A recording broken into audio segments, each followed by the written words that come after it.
Welcome to another deep dive. Today, we're going to be looking at a career path that I know you've been curious about, jewelry polishing. You've mentioned before being interested in maybe like exploring some skilled trades, and this one's really interesting because it seems like there's a real artistry to it, as well as the technical expertise. Hmm. We've got some interesting research here to dig into, including some insights from RoleCatcher. Have you heard of that? It's like a platform that helps people navigate the job market these days. I haven't, no. Well, it seems really interesting. Okay, so let's jump right in. I think this is going to be a good one. So jewelry polishing. It feels like one of those fields that doesn't always get a ton of attention, Mm-hmm. but then, when you start to think about it, Mm-hmm. like all the work that must go into it. I mean, it's not just about making things shiny, right? Right, yeah. When you really get into it, it's fascinating. It's understanding different metals, gemstones, all these techniques, even like trends in the industry. Totally. So, like, what does a typical day even look like for someone in this kind of role? So a jewelry polisher is basically responsible for making sure each piece, and this could be like brand new or a family heirloom, is just looking its best. So you're talking deep cleaning, polishing, even those smaller repairs, maybe a clasp needs replacing or a setting's loose, things like that. So it's really detail-oriented. Oh, absolutely. You could be working on something super intricate, like the filigree on a vintage brooch, and then the next day, it's all about a modern silver bracelet. Wow. So you're using what, a mix of tools then? Like the traditional hand tools, but also more modern tech? Exactly, yeah. I Yeah. mean, one day you could be using a simple polishing cloth or special brushes. The next, it's all ultrasonic cleaners, even laser welders for those trickier restorations. Wow, laser welders. That's high tech. Yeah. I recently worked on this vintage ring. It had this really delicate engraved pattern. I used like a combo of a traditional burnisher, but then also a modern ultrasonic cleaner. It was the only way to like restore that detail without ruining the antique patina. That's amazing. It sounds like you need so much patience for this job Oh, for sure. and a real willingness to keep learning, like with the technology side. Okay, so someone's listening to this and they're thinking, okay, this sounds pretty cool. What would you say are some of the biggest pluses of a career like this in jewelry polishing? Well, honestly, one of the big ones is the stability. I mean, people are always going to want their jewelry to look amazing. That's so true. So there's always going to be a need for skilled polishers. Plus, there's a lot of potential if you want to be your own boss. Lots of polishers, once they've got the experience, they set up their own businesses. Or they might do freelance work for different jewelry stores and designers. Oh, that's a good point, that entrepreneurial path. Okay, but let's be real. Every job has its downsides, Right. right? What are some of the things that someone should be aware of if they're thinking, okay, maybe jewelry polishing is for me? Well, I'm not gonna lie, it can be pretty repetitive. You're often doing like the same types of tasks every day, so you really need to be okay with that and have a good eye for detail. Plus, depending on what you're working with, the materials and the cleaning solutions, you might be exposed to chemicals. So, safety is a big deal, obviously. Yeah, that makes sense. You don't want to be messing around with that stuff. Exactly. Okay, so someone's really into this. They're ready to go for it. What does the career path even look like for a jewelry polisher? Is it like pretty straightforward or? Well, at the beginning, you'd likely start as an apprentice, maybe a bench jeweler, learning all the basics. But then as you get more experience under your belt, you can specialize. Maybe you work on really high-end pieces, or you focus on one specific type of jewelry. I know a few people who focus just on antique restoration, that kind of thing. Huh. So you can get really niche. Oh, yeah, totally. And some people even move into like related fields after, like jewelry design or even gemology, if they're interested in the stones themselves. So there's a lot of different directions you can go in. Now, you mentioned earlier about the chemicals and things, and I know that's something that like people are always concerned about. What kind of chemicals are we even talking about here? Mhm. And then what are some of the ways that, people in this profession actually stay safe on the job? Right. Yeah, no, it's huge. I mean, you've got your polishing compounds and they often have abrasives in them, right? Then there's rouge, that's like a powder, iron oxide, I think.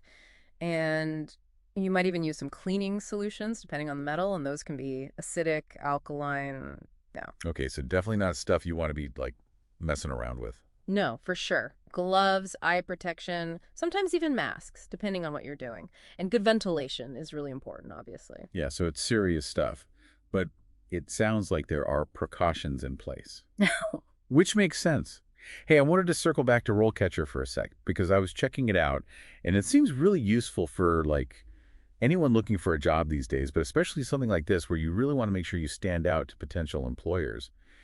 They were talking about using AI to, like, analyze job descriptions. Mhm. That sounds kind of wild. How does that even work?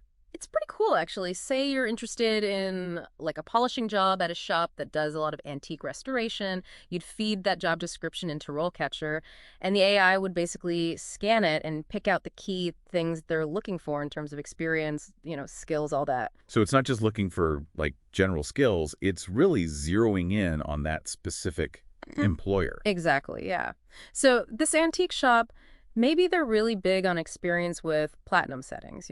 They want someone who understands vintage hallmarking.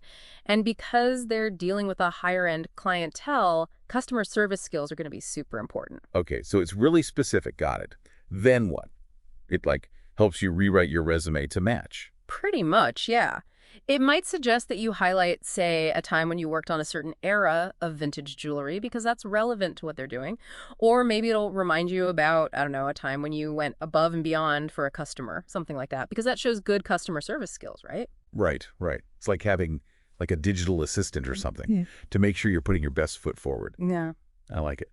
What about the interview prep? Was there anything on there about that? Because that's always the part I get nervous about. Oh, yeah, for sure. They have tools for that too. So the AI can actually analyze like how you're answering common interview questions. It'll give you feedback on if you're talking too fast or if you're like not being clear enough, things like that. Even your body language. Can you believe it? Wow, okay, that's actually really helpful because you could practice interview questions all day. But if you don't know how you're actually coming across, Yes. okay, that's super cool. So we've talked a lot about the technical stuff, the safety, all that, but I'm curious, for you, what are some of those, like, aha moments someone might have if they get into jewelry polishing? Those times when you're like, man, this is really cool. That's a good question.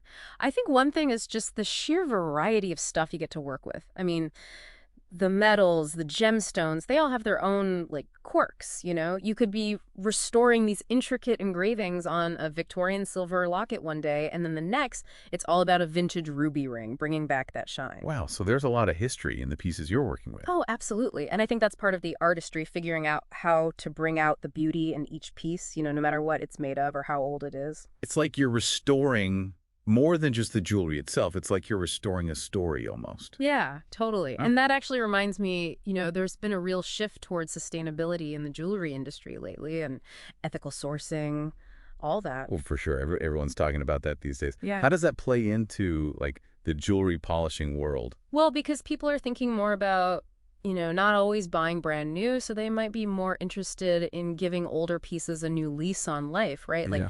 vintage jewelry or family heirlooms, those have so much character. It's true, they do. And that's where a good polisher comes in.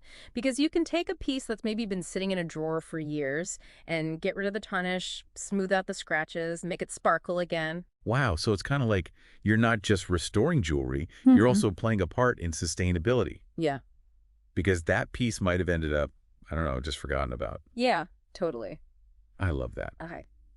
Okay, so we've talked about the technical skills, but I'm thinking, especially if you want to, like, start your own business, you'd need some serious people skills too, right? Yeah, for sure. Because it's not like you can just be amazing at polishing and then, like, expect people to just show up, right? Right. Yeah, you got to be able to like talk to people. Exactly. Communication is huge. I mean, you need to really get what the client's hoping for, explain how the whole restoration's going to go, and like manage expectations for sure. Oh, I bet that's tricky sometimes.